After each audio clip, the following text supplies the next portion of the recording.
Come and dream with me.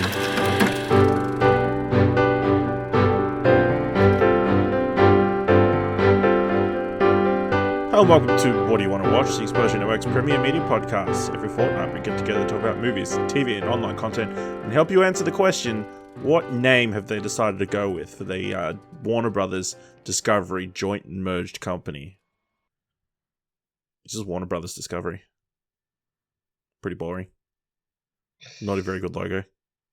I'm your host, Ashley Hobley. Joining me today, Dylan Blight. It wasn't really a question. It's a what do they call an unopened question? I can't remember the exact wording.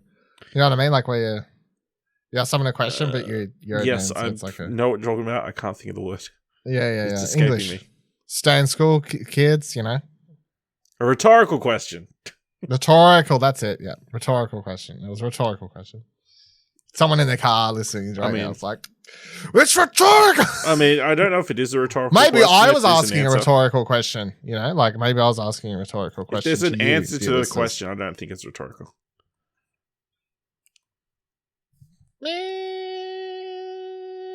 Is it, though? I don't know. It's rhetorical. Today we'll be talking about what's in our watch history, covering a bit of news, and we'll be discussing or revealing this week's top three. Kick things off with some content that we've already talked about elsewhere. Cruella, the Cruella de Vil prequel, came out this past week. You can look on the podcast feed. We did a spoiler cast for that. But Dylan, what do you think of the movie with non-spoilery thoughts? I really like it. And I'm surprised every day to see someone else on Twitter saying it's the worst thing that's ever come out. Yeah, it's weird. Oh, because of that one scene that's on Twitter, and I'm like, fuck off. Which scene? Oh, it's all because someone posted this isn't like, here's a spoiler for like the first 15, 20, no, like the first 10 minutes or under. Like, I mean, literally the opening of the movie, right? And this scene someone posted online is the one where the Dalmatians bowl her mum over the side of a cliff. So everyone's like, oh, movie's dumb. They try to explain why she's a bad guy. She hates dogs because dogs killed her mom. Stupid plot. Spoilers, if you watch the movie. Not really the direction they go with that at all. Actually, but like seconds later, she's running away with a dog. Yeah, she runs away from... No, they're trying to say, it's bad writing because they're trying to humanize a bad character that everyone should hate because she kills dogs, which, fair enough. Yeah, I never liked the character. Like, it wasn't a villain I sympathized with, and we discussed this in the spoiler cast, but everyone's arguing that it's bad writing because they're trying to sympathize the villain by having the thing that she hates and wants to kill her parents, and that's lazy writing. But that's not the direction they take with the character at all. Like, they don't, no, at least in this movie. It really is a misdirect. But it's just one of those things where I'm like, that's why I tweeted at some stage. I'm like, yeah, the great thing about this VOD age is people can cut out a clip, post it on Twitter easily enough, and then everyone online who's never seen the movie is like, quote, retweeting it with their hot takes, trying to get likes because that's all everyone ever wants to do, even though none of them have watched the fucking movie. You know, it's just, it shits me. Like, I've seen it happen for every one of these VODs too. I know that's maybe a separate discussion, but like every time one of these straight to VOD releases, big movies come out, there's always at least one scene that someone's posting around and sharing and taking completely out of context and then everyone's just trying to get their likes. They're like their hot tweet for likes or whatever when they haven't even watched the movie. They probably didn't even care to watch the movie. I'm just like, fuck off. Like, get a life at this stage. Like, if you watch Cruella and you don't like it, I don't care. Like, if you want to criticize it at that point and you want to, and if all your points stand, that's lazy writing and all that, fair enough. That's fine by me. But fucking, I get tired of people just being like, I've watched 30 seconds of this and now I have the opinion on it. It's like, fuck that. Drive me insane. I want to know how they're pulling the footage. Because someone's just like, I'm pretty sure if you just watched it on your computer and used like XSplit or OBS or something like that, you could probably just screen record without having it in full screen, and then you could crop the video afterwards, and that would be high quality enough.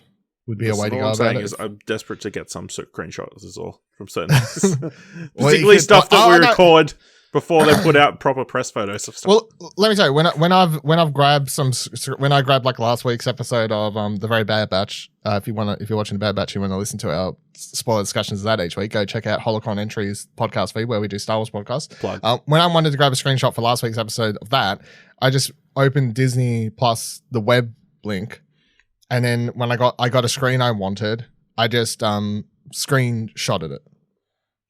That's all I needed to do. Just screenshot it. It doesn't stop you. Like, it's just a web page, so you can just screenshot it. Okay. You know, like I didn't grab a big spoiler thing for the thumbnail, but they didn't have anything on their fucking website, so like, you know, like they don't make it easy.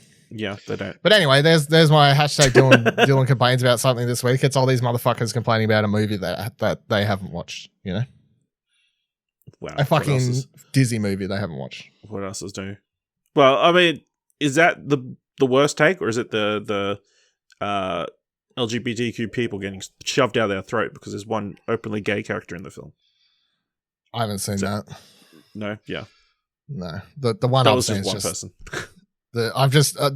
the key thing I've seen is just shitty writing because of that scene, or Disney was sick of Disney trying to humanize their villains, or you know, like, who asked for this movie and all that sort of stuff. And I'm like, look, if you'd asked me, and we talk about this, where I'm like, literally the start of our podcast, did we need this? And my answer is no. If you'd asked me before, did we say it? No. But I was willing to watch it, willing to go with an open mind, and I came out going, love this movie. One of my favorite movies I've watched so far this year. I had a great time. Really want to watch it again. You know, like I just don't get it. Like, it is definitely, it's the whole like internet age. Oh, I'm getting old as well. Getting old and bitter. Yeah, I really enjoyed the film as well. I think it's a really enjoyable time. Best heist film of the year so far. You know, and you know, yeah. I mean, Emma Stone's great, Emma Thompson's great, and you know, the dogs are great. Wink steals the show. So yeah, look forward to that. If you're keen to check it out, go watch it, is what we're saying.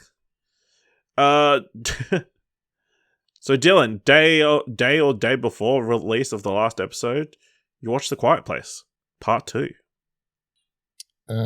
Yeah, I forgot. Hey, Quiet Place Part 2. Yeah, because it was this is one of those ones I watched right after recording last week, I think. Quiet Place Part 2 is as good as the original. Like, if you enjoyed the first one, I think you'll enjoy this one as much. Maybe you'll enjoy it a little bit more. It's that same.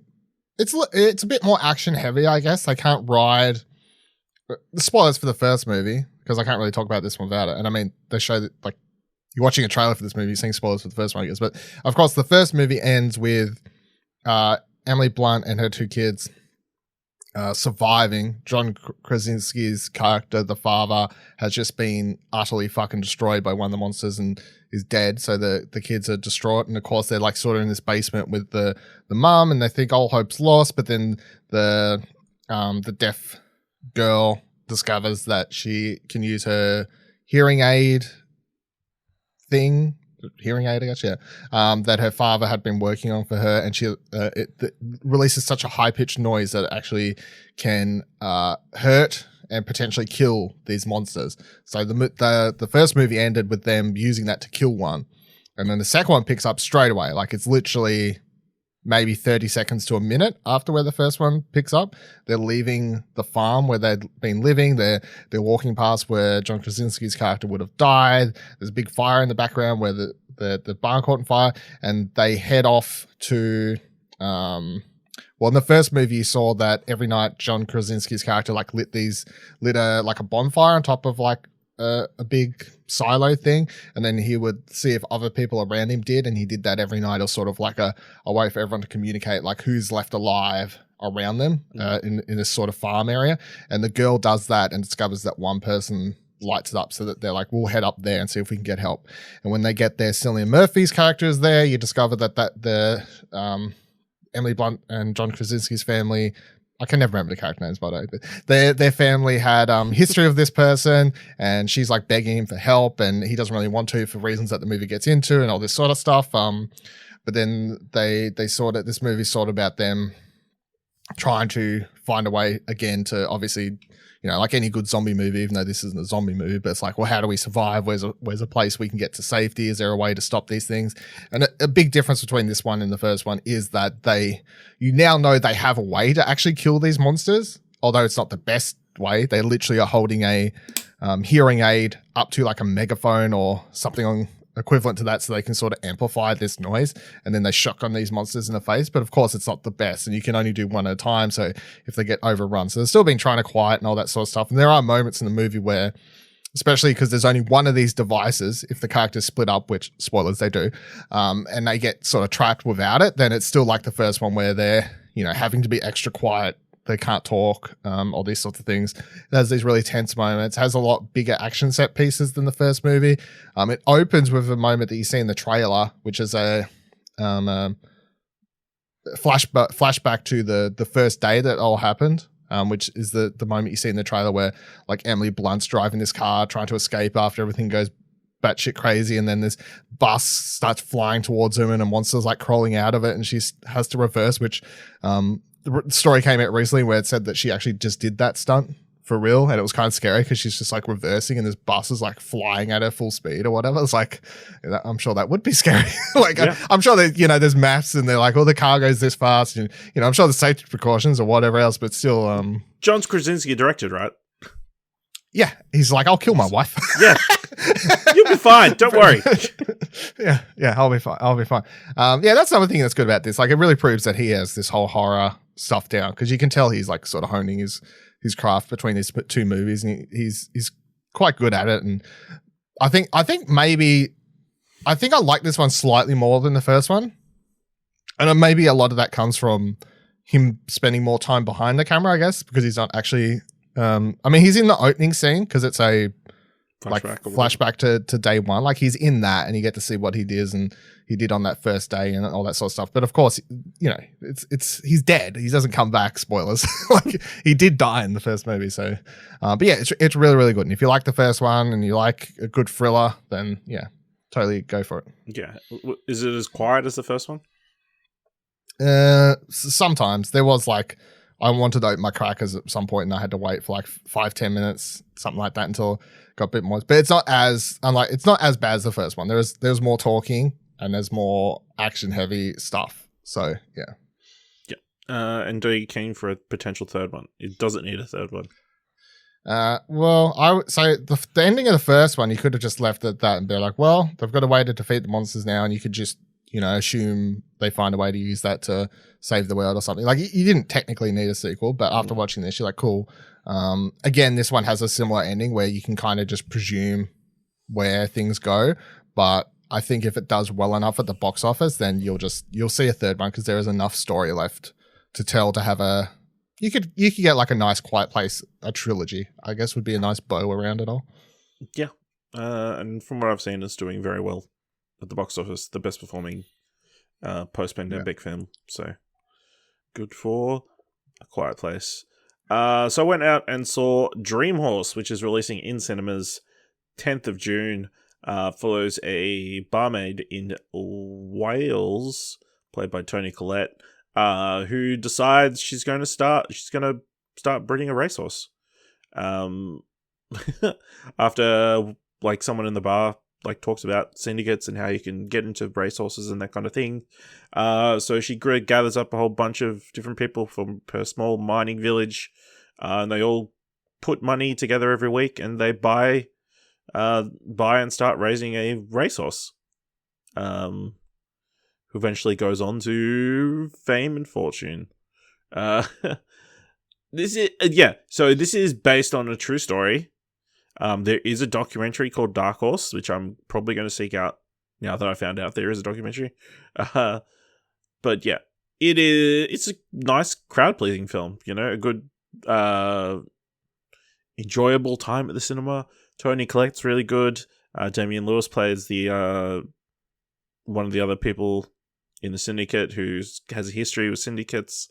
He's an accountant who's kind of loves horse racing because his father loved horse racing, but is stuck working as an accountant. As much as it's like this story about this horse, it's about this thing that these people can look forward to every week. and how much that kind of lifts their spirits and kind of brings them out of the rut that they're kind of all living in and that kind of thing. So I found it a really good time. It's not like an amazing film, but it is, quite enjoyable. I will say it is, again, Welsh. So there is a little bit of a little bit lost in translation. They sing a lot of songs, which I'm assuming are Welsh songs, like party. This Tony Collette doing a Welsh accent, very good. Okay, it's very good. Yeah, okay. She sounded like everybody else. So, but yeah, there's and sometimes the Welsh accent is hard to decipher at times for an Australian, particularly when they're singing in a group. It's hard to make out the lyrics. Yeah, but yeah, I really enjoyed it. I don't think it's interesting. I think I will say it was very tense watching the races, but the focus being on the people in the syndicate watching the race. Like, just watching Tony Collette's face as the horse is racing was kind of tense, you know? It's an interesting experience. I'm going to be interested. So I watched the trailer for this a couple of weeks ago whenever one of the last movies I watched at the cinema. But all I could think while watching it, and now that you've said a documentary, I'm interested to know if there's like a darker side to the story, because whenever I watch anything about horse racing, I just can't help but think of like the dark side of horse racing. They kind of hint at it and that kind of thing. Like, it's very classist, where, people who... It's very much for rich people. And there's this group of people from a village, people who work at bars. They all chip in or whatever. Yeah, they're all in the owner's box with everybody else. So yeah, there's a little bit of, snide looks and that kind of stuff. So. But they still hire the jockey or whatever, don't they, or whatever? Because the trailer implied that. That's what they pay. They pays for the money that they put in the syndicate, pays for training and all that kind of stuff. Yeah. So yeah. So interesting film. Check that out. So this past week was the season finale or series finale of Mayor of Easttown. I know I talked about it last episode. I think I'd only watched like 4 episodes. I've watched all 7 episodes now. Fucking brilliant. The mystery came to a thrilling conclusion. Well, I wouldn't say thrilling, but a satisfying and like holy fuck kind of conclusion, where it's like hits you deep in your gut because I didn't see it coming. But then I think the ensemble cast of this show is just amazing. And then Julianne Nicholson, who plays Kate Winslet's best friend, kind of steals the show in that last episode, with pretty much her entire world crumbling around her. Yeah. I don't want to say too much because I know you want to watch it. And I think everybody should go watch it because, of it. I've seen all the buzz on Twitter. Everybody was talking about it. An amazing series. Definitely going to be talking about it later in the year for Emmy love. Splash Network Award loves? What's more important? Come on now. I'm sure the Emmy love for them is more important. Nah, don't think so. But yeah, definitely check out Mayor of Easttown, available on Binge at the moment. It's only 7 episodes. I mean, it's not that long, so binge it. Binge it. I forgot to talk about this last episode, but Mythic Quest Season 2 out on Apple TV Plus. It's better than the first season. The first season was pretty good. I think like they've nailed down the dynamics and everything this season. They've just figured out what to do, and that's the case for a lot of these comedies. They've kind of find their feet after 1 year, find what works and what doesn't work. There's some kind of small dynamic changes. Poppy and Ion, both creative. I forget what the title is. Creative directors, and that is causing a little bit of tension. Pretty much to the point where they're just working on the next expansion separately. Just very much the theme of the season.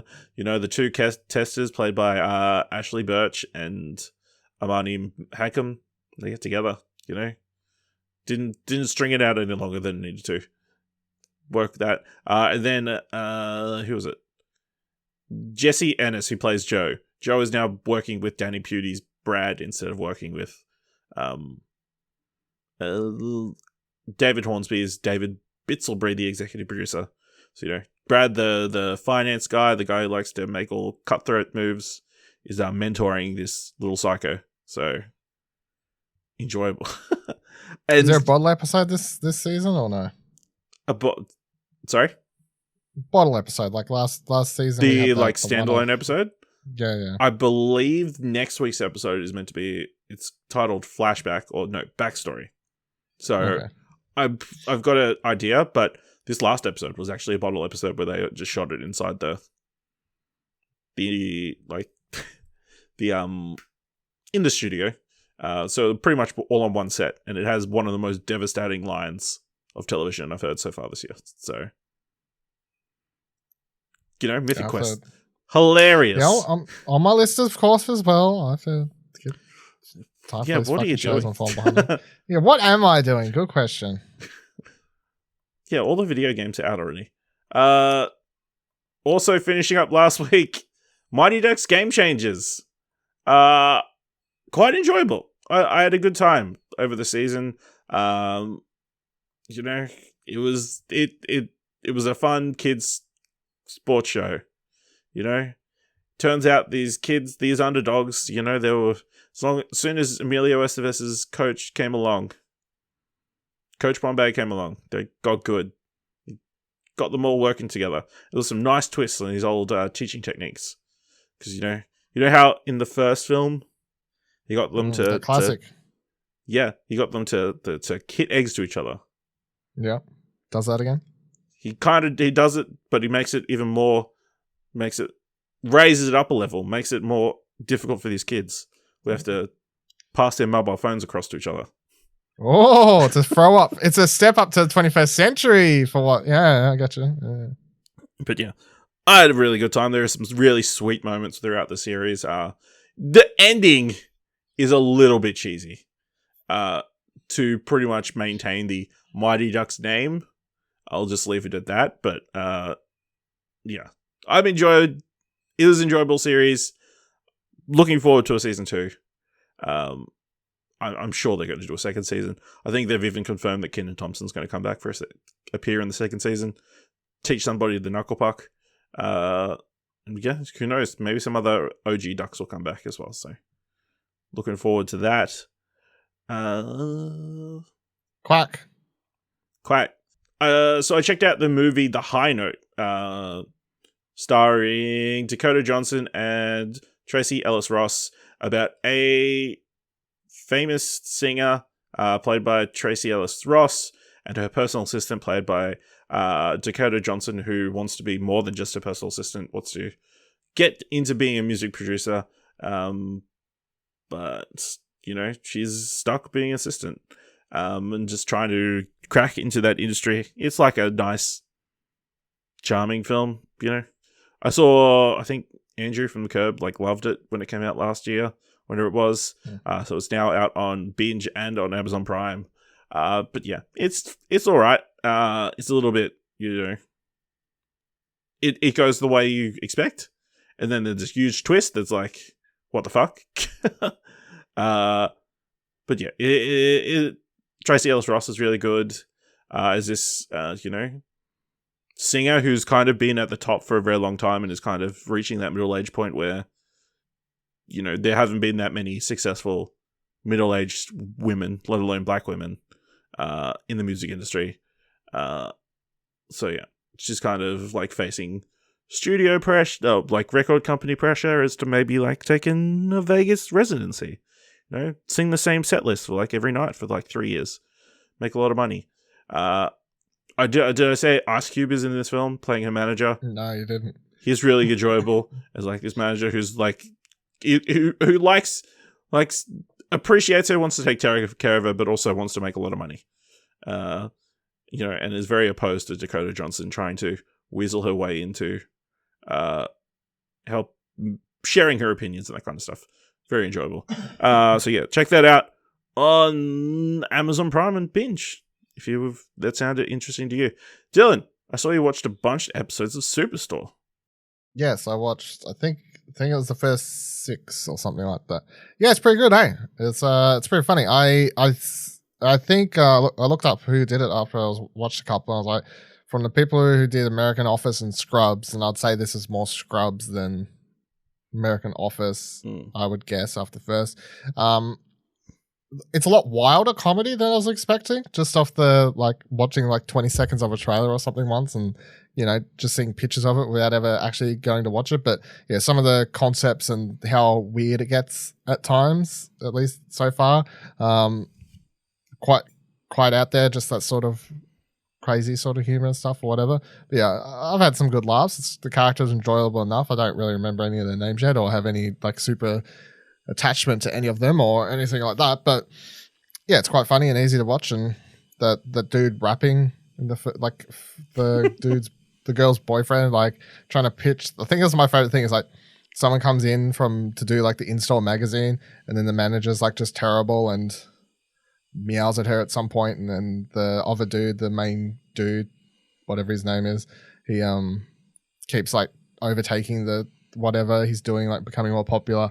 But then amongst all this, you have the boyfriend of that other girl, the pregnant girl, trying to come up with this theme song or whatever. And then every time she's like, it's really catchy. He's like, it's not catchy. It's not supposed to be catchy. And then he pitches her this song at the end, and this woman from HR or whatever the fuck she's from is like, actually, it's pretty good. And then rips up this paper for no reason. It's like, we don't want to take your money. And all this sort of she's like, well, it wasn't going to pay. He's like, I don't care. We're keeping our artistic integrity. Yeah, it's quite funny. Yeah. I'll keep watching it. I'll keep watching it. Yeah. There's a lot of seasons, just work your way through slowly. Yeah. All right. Let's move into the mandatory Netflix segment of the show. Quickly touch on another thing we did a spoiler cast for, which you can find on this podcast feed, Army of the Dead.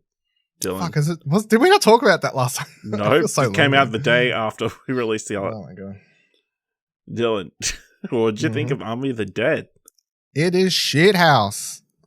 Fucking shit. And I can say this because I've watched the movies. Now I'm allowed to say it's shit. Just so everyone understands how these rules work. It's shit. I'm a Zack Snyder, I don't want to say Superman, but I'm definitely a Zack Snyder apologist, I guess. Or whatever.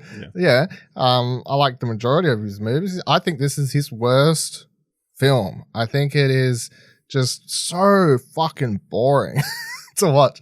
And it's a zombie thriller heist movie, what it's supposed to be pitched as. It's on paper, it sounds so good. The cast is really good. The trailer was really cool. And then you get not even halfway and you're checking your phone and Twitter and you're like, fuck, what is going on? This movie's bad. Yeah. I don't really want to shit on it too much, but yeah, that's my thoughts. Don't watch it. It's not worth it. Yeah, this is a very boring and unremarkable film, which is shocking because of what you just said. It's a zombie heist film. How can you screw that up so badly? Yep. And now nobody can do a zombie heist film for another 10 years or something. Yeah, it kind of boggles the mind why it didn't work. Because there is a solid cast. There is a solid premise, but there's just no characters and no cool moments. And there's just lots of what the fuck moments, but not good what the fuck moments. What the fuck moments. I was going to say, just to quickly, I'll say something for people who don't listen to the spoiler cast or because they're not watching the movie. In case there are two other things or three other things, whatever it is, upcoming. There's spin-offs of this, like an anime and a prequel live action movie and stuff. Gotta watch all those. They all sound cool, and as the world and everything, all that is still cool. The idea of this Army of the Dead universe is cool. It's just this movie itself is boring. So I'm still excited to watch those when they come out, and I'll judge those on their own self. It's crazy because the numbers on this are doing extremely well. All I can assume is people are going back and watching the first section of the film until the start of the opening credits. Which it was a massive Zack Snyder movie on Netflix. It was always going to do well, though, to be fair. Yeah. People were always going to check this out, I think. Yeah. moving on to something everybody should check out, in my opinion. Inside from Bo Burnham. So this is a comedy. I'm going to use it comedy lightly. Special that he shot in a one room over the past year is the premise. If you have seen Bo Burnham's work before, he's a musical comedian. This is maybe his best work to date. It is certainly the most creative thing or one of these specials that he's done so far. I think also it's hard to compare to actual stand-up though. It is hard because obviously there is no audience reaction.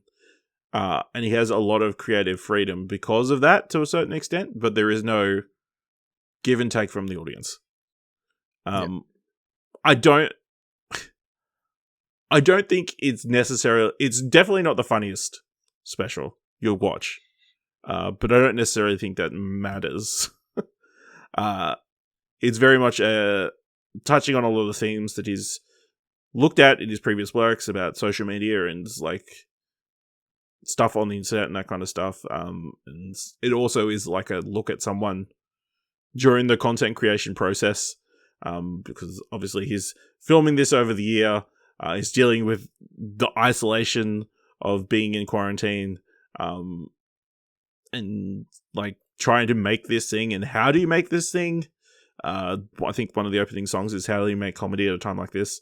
And yeah, I think it's just really good. I think he uses like projectors and lots of interesting lighting to make this one room look freaking incredible. Amazon account the last year while I was ordering all these fucking lights and cameras and shit. Yeah, it's like it might be one of the most beautiful things I've watched this year so far, and it's one guy in a room. It's freaking ridiculous, and the songs are catchy. It's freaking annoying. Yeah, I think everyone should go see Bo Burnham's Inside. But Dylan, did you like it as much as I did? 9.7 because he made a joke about Death Stranding being boring. But other than that, I would be giving it. He was playing a dude, bro. So I mean, it was on brand. Yeah, I was like, "How dare you?" when he said that.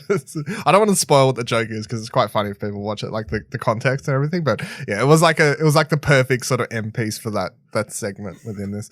But yeah, I love this. I think I'm coming to discover that.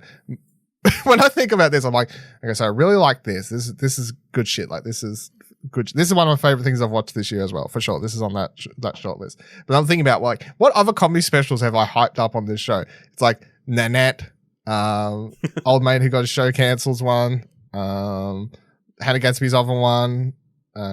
They're all the things that people go, not really stand-up comedy. They're more TED Talks, like that sort of that sort of thing. What the fuck was that one with old what's his name? Homecoming King by that's it. Hasan Minhaj. That's it. So it's like Homecoming King, Rip Patriot, Nanette, the follow up to Nanette, and then this. Like I'm just coming to learn that apparently my favorite type of stand up is just not stand up. not dick and fart jokes. I mean, this is funny. As I just pointed out, the Death Stranding thing was made me laugh out loud and get angry at the same time. But like it is a good mix, and I quite enjoy. It's really hard to pinpoint what this is. It's like an experimental. It's definitely, if you want to call it anything, it's experimental comedy, film, which is fine. It's not like a new age thing. There's always been different types of experimental comedy, and I think this is just like a certain way that people are doing stuff now or whatever. Yeah, I don't know. But starts out really funnier, and then as it progresses, it kind of gets a lot darker, I guess, is the layout like, for this. But works for the year that the context would have experienced. The theme and everything. I mean, his hair literally grows and beard grows throughout the whole show, and it's a lot longer and everything by the craziest thing is I'm like, didn't I see you with like clean shaven and like short hair when you were promoting Promising Young Woman? And then you realize that a lot of those were probably shot when he was promoting it during Sundance last year. Yeah, exactly. But yeah, this is like, I don't want to talk about it too much because I don't want to like spoil, like, because I think everyone should watch it because it is really funny and it's really thought-provoking at the same time, or whatever else you want to say. And even after watching it once, I'm like, fuck, I feel like I need to watch it twice to even like fully grasp some of the context, or like what he's trying to say with some of the I mean, some of them are pretty blatant, but otherwise some of them, because it's just so many different lines and lyrics that you could be missing quirks or jokes or that sort of stuff. So it feels like I should even watch it twice if I had the time. And I'll happily watch it twice because it is engaging. And as to what you said before, this is, and this hyperbole, but this may be top 5 best cinematography for the year. Like, which isn't even, like, it just sounds ridiculous if you haven't watched it because you're like, well, how, it's just one person in a room. But I mean, really, like, that sort of adds to why it's so good, because you know it's the same fucking room, and the fact that, because this is 90 minutes, and when it started, my first thought in my brain was, how does this motherfucker keep this entertaining for 90 minutes? Like, even if the songs are entertaining, when you get sick of staring at the same room, but you don't never feel like you're in the same room because he's constantly changing things up and doing things, and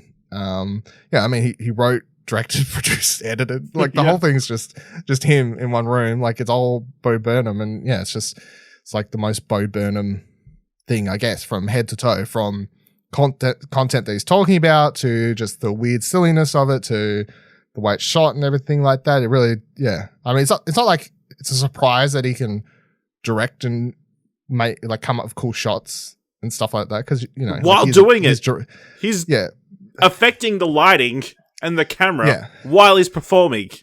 Yeah, well, he hasn't fucking ridiculous. He hasn't triggered on those all the Turning 30 song. Yeah, freaking ridiculous. Yeah, he's it's very, very. It's very good. Everyone should watch it. It's definitely one of my favorite things I've watched so far this year. Yeah, incredible. Loved it. So that's everything that we've watched this week. Let's move into a little bit of news. The big news, it has been confirmed. Amazon has bought MGM Studios for a reported $9 billion.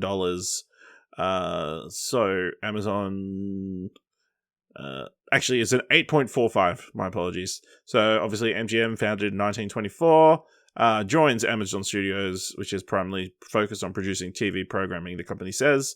For Amazon snapping up MGM, which has more than 4,000 movies and 17,000 TV shows in its catalog, is a way to supercharge its Prime Video service with a slew of well-known entertainment titles. In addition, Amazon is anticipating being able to buy Metro-Goldwyn-Mayer's properties like Pink Panther, Rocky, and yes, the 007 franchise for new originals. Good move. I think we discussed this briefly last episode, and it actually happened. I think because MGM has been up for sale a lot in the past. Yeah, we've kicked around the idea and said who would be best, and then there was a rumor that Amazon could be one of the people, and I think we discussed it as a rumor, and then it happened like a day or two later. Yes. The craziest, like, people are saying no, they're asking too much. They reckon that MGM is only $5 to $6 million worth. Well, yeah, because other people turned them down because they were asking too much. Yes. So goes the story. So yes. So good move by Amazon? I don't know, but they have the money. I think it's probably good for MGM. That's for sure. They've got the stability, and I think they've been a studio that's been underperforming for the last decade or so.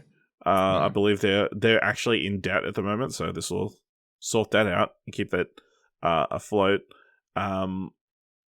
It's interesting because obviously 007 is probably the big franchise that you look at out of that lot, but it's a franchise that is kind of, it might be on its last legs. It's like a franchise. Well, it really depends, I guess, on the next movie. Like, I don't know. It's all or nothing on No Time to Die. But the other thing is the group behind the 007 franchise, like the producers, they hold so much power. That's the main reason why the No Time to Die wasn't sold to a streaming service, because they hold so much creative control that they stopped it from going to one of those places and going to a streaming service. But obviously, that I think Amazon is a studio that's happy to put stuff out in theaters. So we talked about that last time, how Amazon's produced a bunch of cinema releases, and a bunch of those they weren't even like co-tandem streaming and cinema releases. They were just straight up cinema releases that were produced by Amazon. So yeah, and yeah, I mean, there's a lot of content there that they could potentially work on for the future. A lot of stuff in that catalog. Stuff like among the films, part of the MGM deal: 12 Angry Men, Basic Instinct, Creed, Rocky, Legally Blonde, Moonstruck, Poltergeist, Raging Bull, RoboCop, Silence of the Lambs, Stargate, Thelma and Louise, Tomb Raider, Magnificent Seven, The Pink Panther, Thomas Crown Affair. On the TV front, you got Fargo and Handmaid's Tale and Vikings.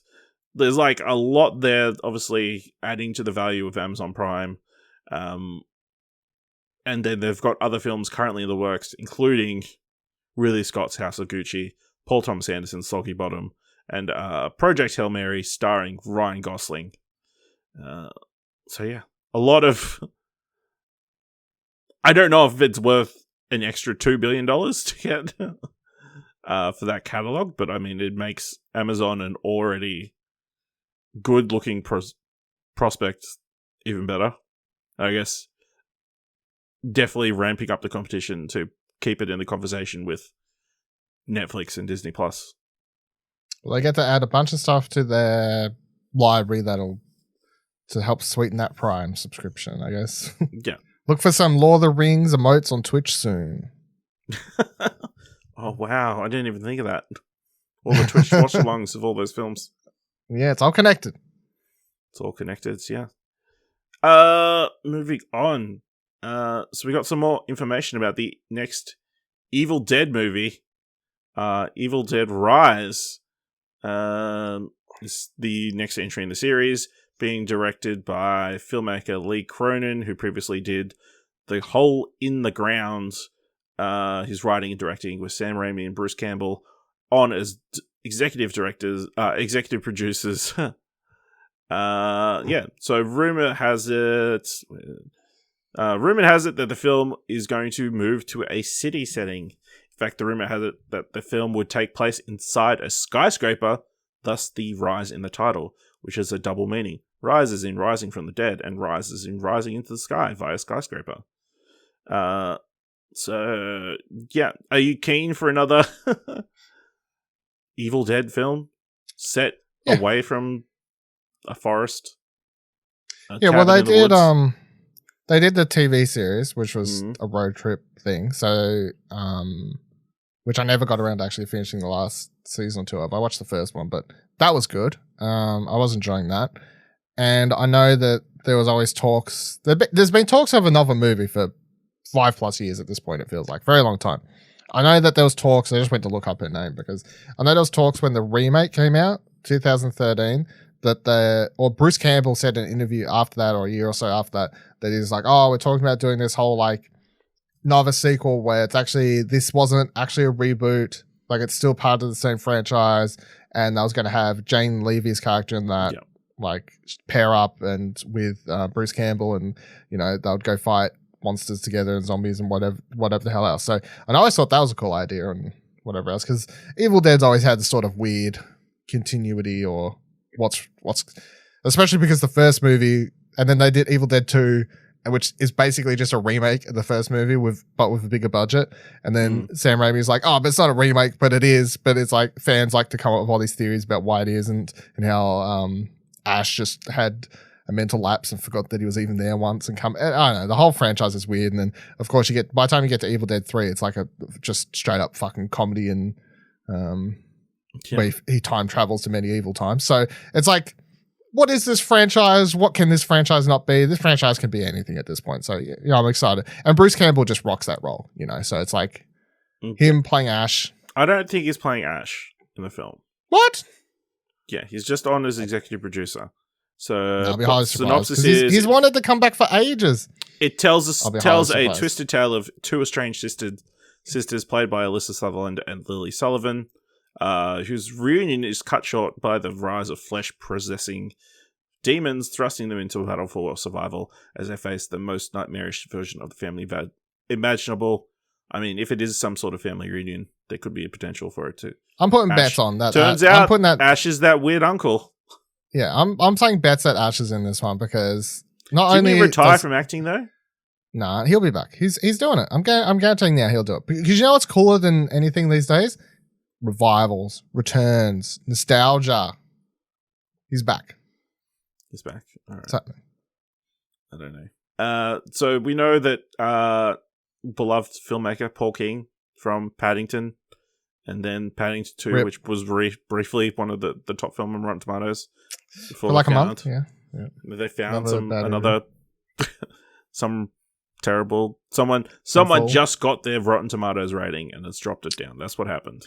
I think it's like, why do they keep adding new people to Rotten Tomatoes? They should have added me, not this person. You know?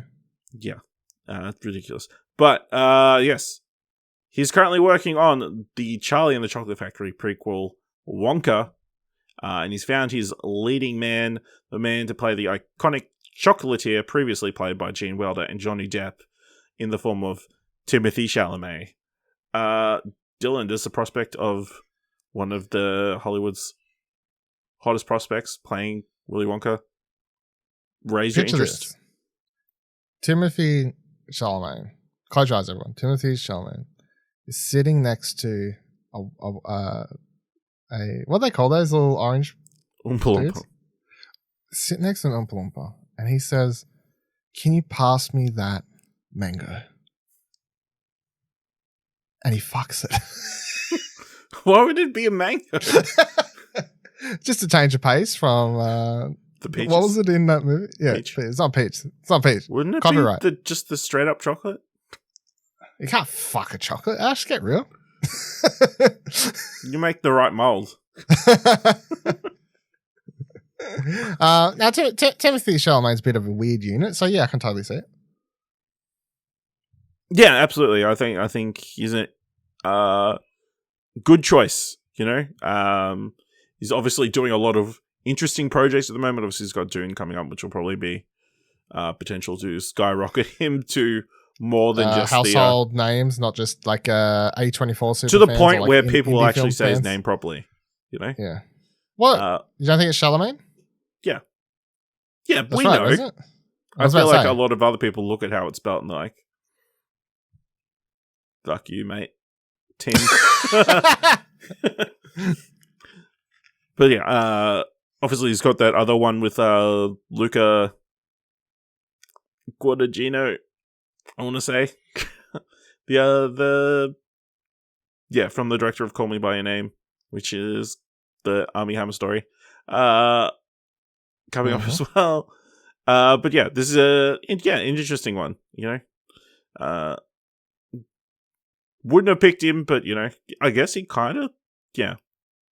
He's got that odd face that fits Willy Wonka, you know.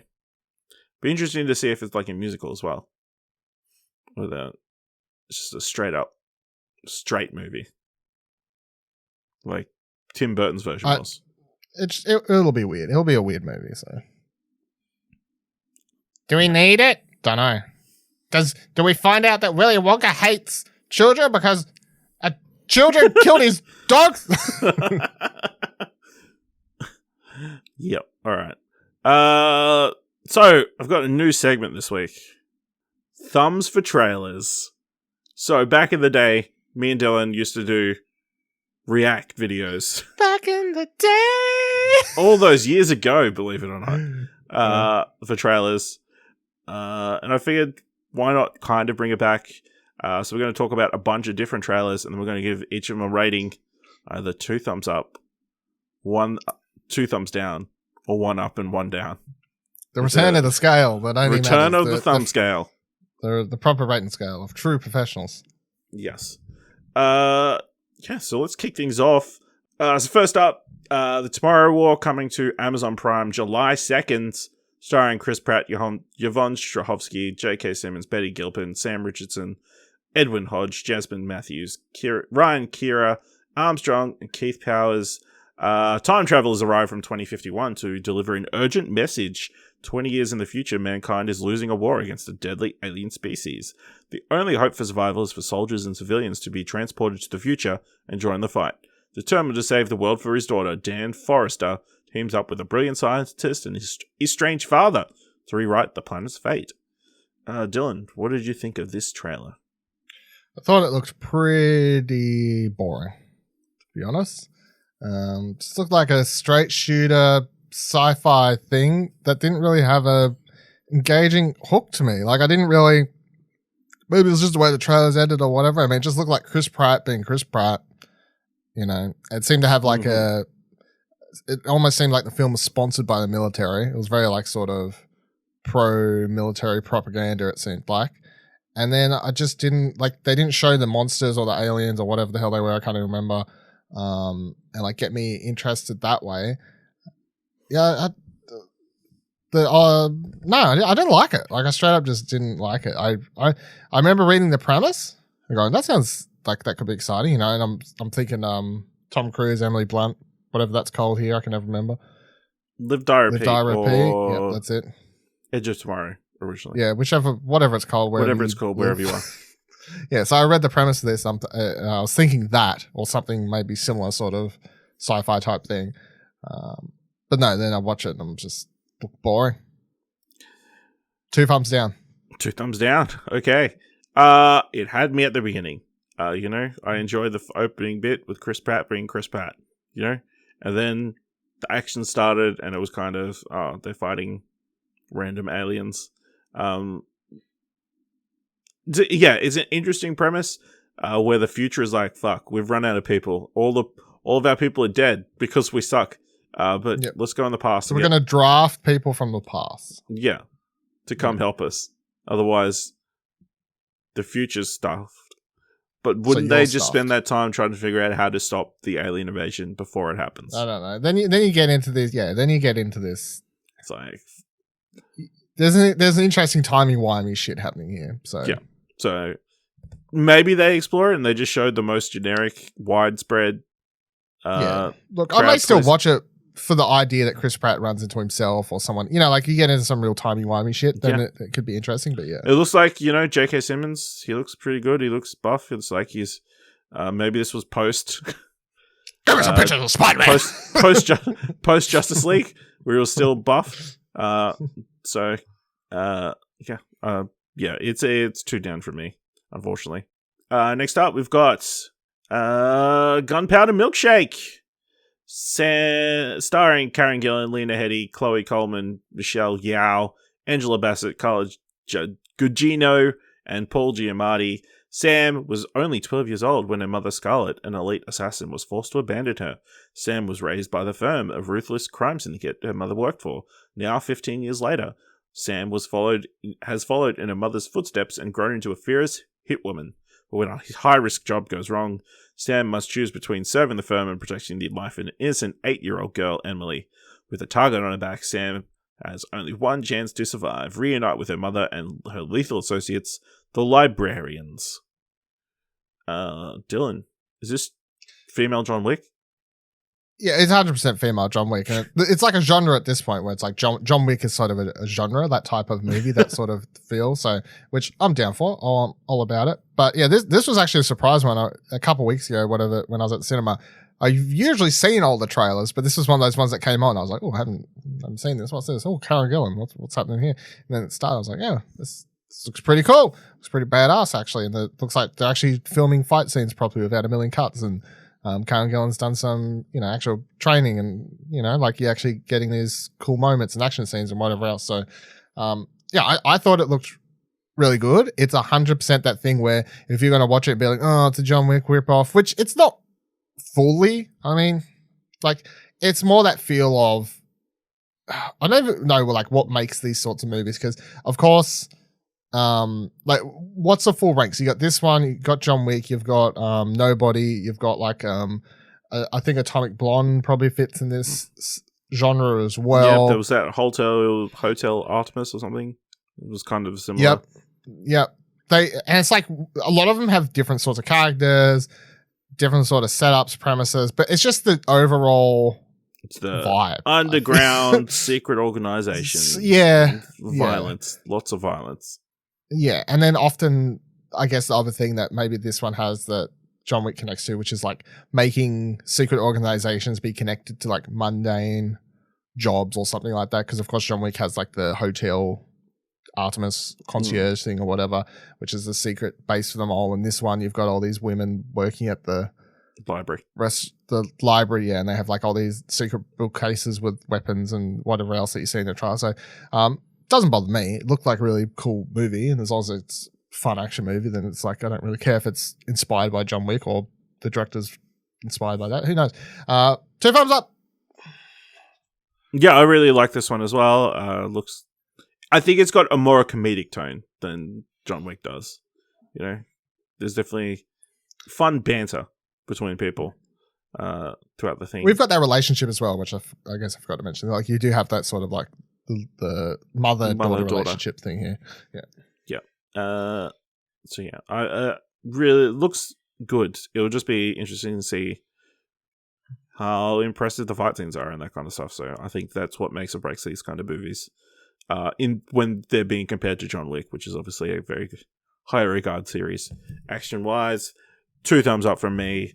Yeah, this one is coming to Netflix on July 14th, but coming to cinemas here in Australia July 15th, despite the Wikipedia page saying July 21st. I've seen. Yeah. I'll watch it in the cinema, please. In the cinema, please? All right. Yeah. All right. This was one that was a bit of surprise coming out. The new film from M. Night Shyamalan, a chilling, mysterious new thriller about a family on a tropical holiday who discovers that the secluded beach where they are relaxing for a few hours is somehow causing them to age rapidly, reducing their entire lives to a single day. Starring Gael Garcia Bernal, Vicky Krieps, Rufus Sewell, Ken Leung, Nikki Akuma Bird, Abby Lee, Aaron Pierre, Alex Wolff, Embeth Davids, Eliza Scanlon, Emma Elliott, Kathleen Chalfant, and Thomasin McKenzie. Dylan, what did you think of this trailer for the new M. Night Shyamalan film? Looked really good. It was a cool premise. Just actually made me think about Stephen King short story, but wasn't actually that one. But it is based on a graphic novel though, so it does have a thing there. But yeah, it looks really weird. It's that the whole thing where the movie starts, and because I didn't know anything about it, and click play, and then they get to the beach, and you're like, oh, what's going to go wrong? Because you know it's a horror movie or thriller or whatever the hell it's going to be.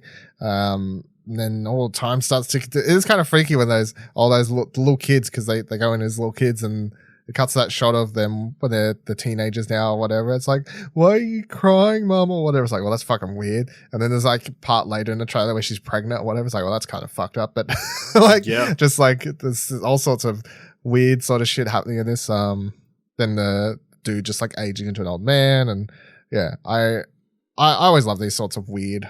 But again, I don't really. This is more in the thriller range for me than a horror movie. If you want to get to the nitty gritty stuff, so.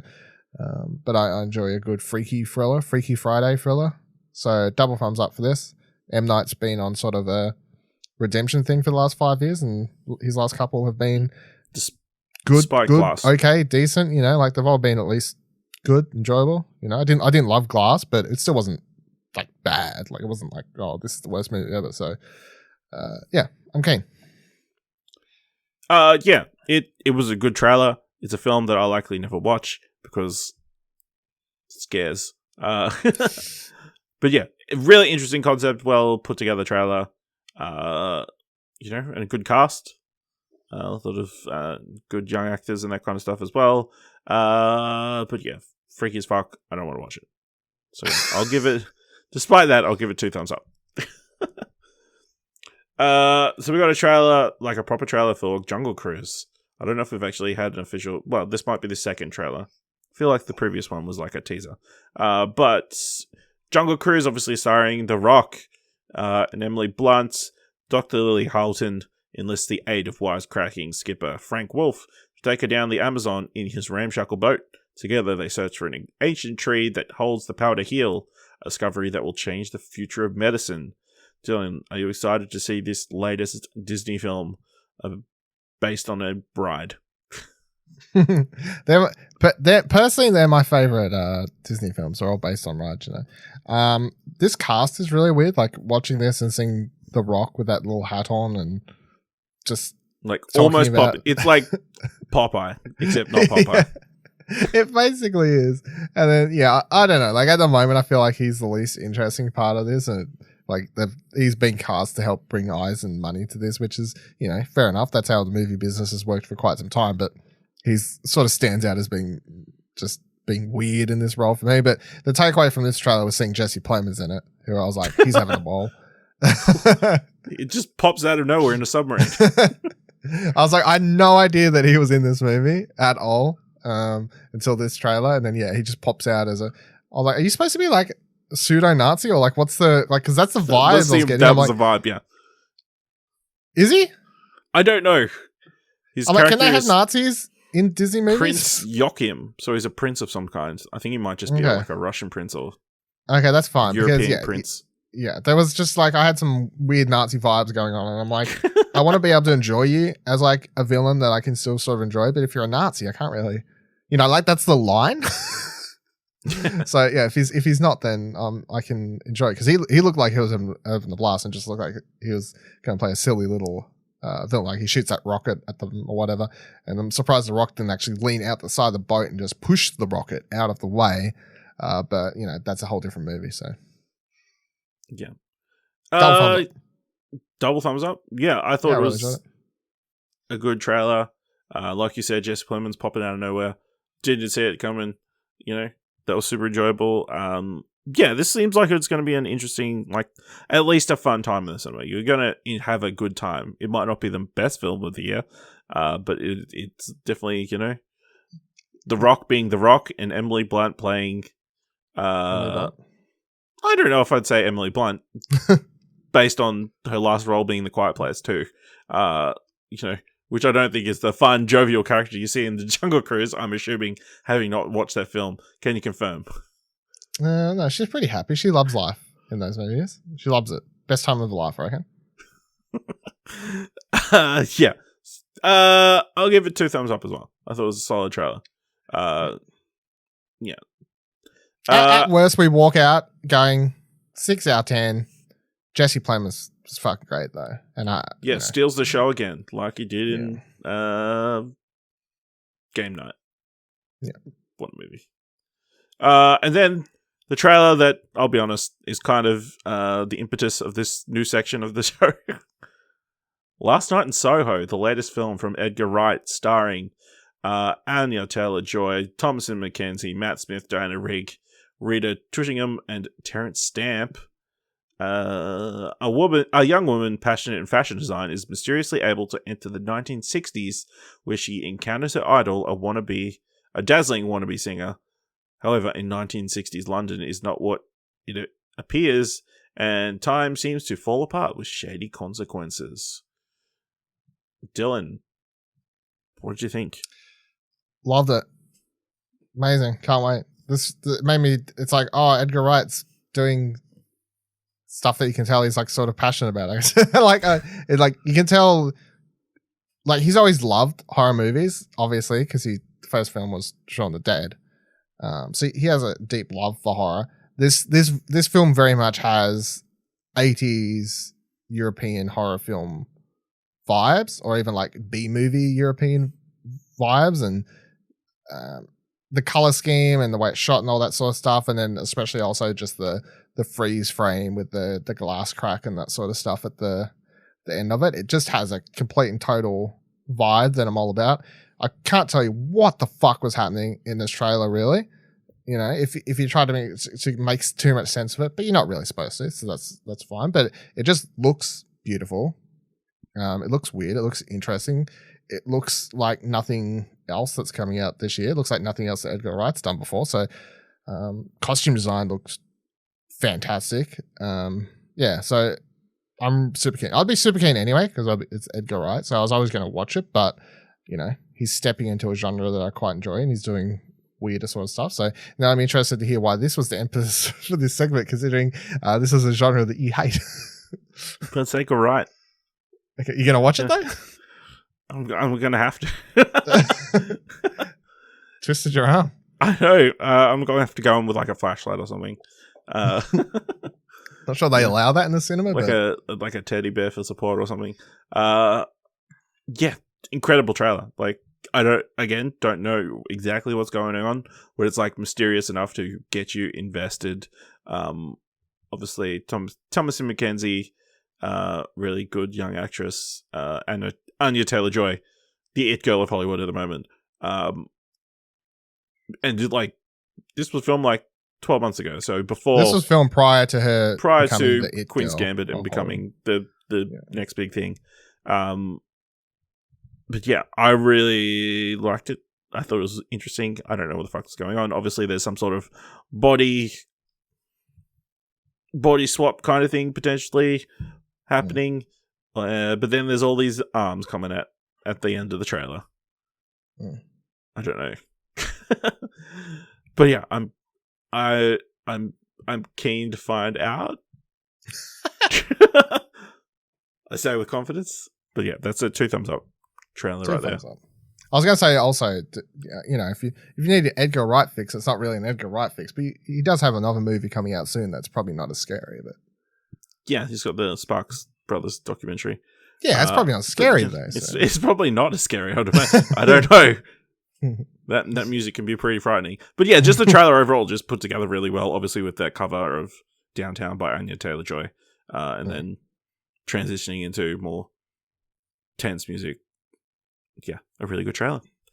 Right, so that's been thumbs for trailers for this week. Let's finish the show with our What Do You Want to Watch? Top 3. Definitely in the top 3. And I thought, in the vein of Cruella, we're going to do top 3 villains who should get prequels. It was interesting looking at the to help me look through the list. I'm like, what are some really great villains that people love? And a lot of them do already have prequels. Darth Vader, Hannibal, a prequel, 3 movies. Hannibal got a TV show and a movie. Norman Bates got a TV show. Yeah. What's in it? Nurse Ratched got a TV show. Yeah. So Dylan, what's your number 3? My number 3 is Bruce the shark from Jaws.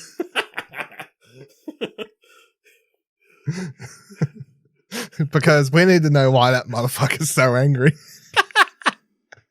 Isn't that the emphasis for any good villain prequel story? You want to know what made them tick? Because what I reckon is going to happen is Jaws, aka Bruce the shark, is just strolling down the waterways. Very happy shark. It kind of looks like that shark from Shark Tale. It's like he's all right. He's all right. He's just walking along. It's got it. It's like a love story.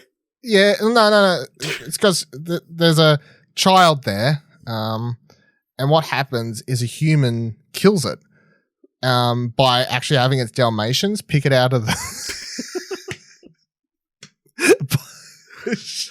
Get Dalmatians to pick it out of the water. Yeah. So Bruce, he now hates humans because that was the joke. That was the whole joke. But no, I mean, you get another Jaws movie, prequel, do some stupid sort of B movie storyline where you try to explain why the shark's so angry. Because at this stage, fuck it, why not? And make some money. Yeah, go for it. What would you call it? Bruce. Just shark. Because it's never called Bruce in the movies. Bruce is always like the behind the scenes thing that apparently they called it on set. I think Steven Spielberg named it after, I think it's like his lawyer or something really obscure, weird. Also, it's something like someone he didn't like or something. I can't remember the exact story. If you read anything about it, watch any of the Jaws documentaries, behind the scenes stuff, they cover this sort of information. But that's why the shark's known as Bruce from the original Jaws. So I reckon just make it canon and just title the prequel straight up Bruce. A Jaws story. Yeah, okay. Yeah. Got it. My number 3, Ulysses Claw obviously played by Andy Serkis in the MCU. Obviously best played in Black Panther rather than Age of Ultron. But obviously a very quirky, weird character that I'd like to see. You know, how did he get there? How did he get that arm? How did he meet all those people in the bar? You know, what is actually on his mixtape? You know, let me explore all that kind of stuff. How did he come across Wakanda in the first place? You know, that kind of stuff. I think that would be an interesting look. And there are a few other Marvel villains that I could have put on this list, but he's from Africa, so I assume he just accidentally wandered into it. He accidentally wandered in, but then how did that process get down? How did he escape? You know, yeah, no. I think that would be an interesting thing to explore, and they might explore it anyway in the future because they've got all this Wakanda content coming. But yeah, that's my number 3. Dylan, what's your number 2? Oogie Boogie. Oogie Boogie. From Nightmare Before Christmas. Damn, that's a good one. Because it's one of the most well-known villains of all time, I think. Like, you know, Oogie Boogie, Nightmare Before Christmas has a lot of merch and stuff like that. However, once you watch that movie, Oogie Boogie's in it for like, I don't know, 10 minutes screen time total or something ridiculous. Like, barely in that movie. Appearance at the start somewhere, appearance at the end, that's it. Literally has more time in his Kingdom Hearts Nightmare Before Christmas level. Like, I'm pretty sure the boss fight in Kingdom Hearts 1 is longer to beat than his like the entire screen time of Oogie Boogie in the movie, probably. Yeah. So it just feels like a character that's it's less I need to know more about this character prequel and more this is such a good villain we just probably need an excuse to have another movie with them and yeah, do an Oogie Boogie prequel. I don't know what the plot is. It's just I don't really have a pitch for this other than Oogie Boogie is a cool villain. Like, I mean, you could explore how do those people? How does that Halloween Town work? Yeah, does he have a mom? Was he just created? Was he created by that weird doctor guy, and he's just got an out hand? Yeah, I mean that could be a thing. Like it's Frankenstein's monster, but for Oogie Boogie or something. I don't know. It's weird. Yeah, there you go. My number 2. I'm kind of apprehensive about, so that's why it's only second on my list. Anton Chigurh from No Country for Old Men, obviously played by Javier Bardem, just a straight up killer. You know, no backstory, no reason as to why he does the things he does. So why not explore why he does the things he does? But do we want to really know why he does the things that he does? Because then that will kind of ruin the illusion of why he does the things. Yeah, I'm gonna say why he does things. We're putting up this vote. I'm gonna say I would not like this one. I don't want this. Is one where I know deep down that straight. I just have a straight no for this. Whereas some of these other ones I can be like, oh, I don't know, like I'll watch it, we'll see. But this is one where I'm like, no, I don't really want to see that. I don't know. You know, the line's been crossed. They did the Joker prequel. Yeah, I love that movie. So yeah, I think it would be an interesting film, and if tackled properly, it could be really good. But yeah, there's a lot of room for. What's he shoot people in the head with? It's like a cattle prod. Cattle prod. So, origin story. They killed his cows. Dalmatians just came along with cattle prods. Killed these cows, yeah. All right, Dylan, what's your number 1? Number 1 was easy. I'll write this down straight away. It's Palpatine. Oh, boom. Like, hasn't he already? No, yeah, okay. He hasn't, and that's the thing. Like, I know you could be like, oh, but dude, you complained about the Rise of Skywalker, Palpatine. Look, Palpatine was shit and used badly in that movie. However, Palpatine as a villain, super interesting character that we don't actually know much about. And I think if I'm saying do a Palpatine movie, I'm also saying do the whole like Darth Plagueis movie, I guess. But maybe it's still focused on Palpatine, I guess. You know what I mean? Like, it's not... The movie isn't focused on Plagueis. It's focused on Palpatine. You get to find out, you know... You could do a whole trilogy there, basically, with the Sith, and then having Palpatine kill Plagueis at the end and become the one and, you know, all this sort of stuff. So, yeah, Prime. That was the easy one. I was like, straight away, it's like, do a fucking prequel. Yeah, you need to complete the Palpatine saga. Yeah, exactly. You know, change it from the Skywalker saga. 1, 2, and 3... Yeah. 8, 9, and 10, 7, 8, 9 are all part of the Palpatine saga. Officially, yeah. So, need the prequels to it. My number 1, Roy Batty from Blade Runner. Obviously played by Rhoda Huga, the guy that, Harrison Ford is chasing down the entire movie. Replicants. Loves pigeons. Loves pigeons. I would be interested to see a Blade Runner film told from the perspective of the replicants. And kind of exploring It's why. called Blade Runner 2049. Is it? Spoilers. No, Ryan Gosling isn't a replicant. And Deckard, arguably, is not the point of view character, so... Spoilers, but Ryan Gosling is a replicant. Is he? That's why whenever he wanders, there's a whole scene, like, it's not really a big spoiler. It's like you find out early in the movie, but I mean, even that, like, he keeps having to go in and get those tests to make sure he's staying true to his mission.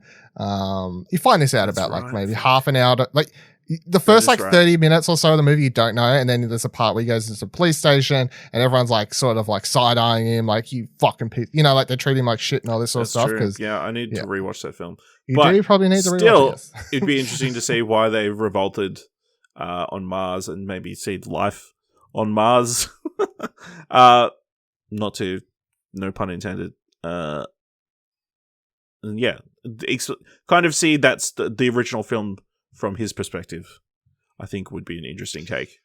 Yeah, I could be down. It's just disappointing we don't have Rutger around to reprise the role with special with de-aging Irishman. De-aging, yeah. I mean, they can do Tarkin. That's it. Yeah, they could, yeah. Probably not a good idea, though. Let's probably avoid that. All right. That brings us to the end of this episode of What Do You Want to Watch?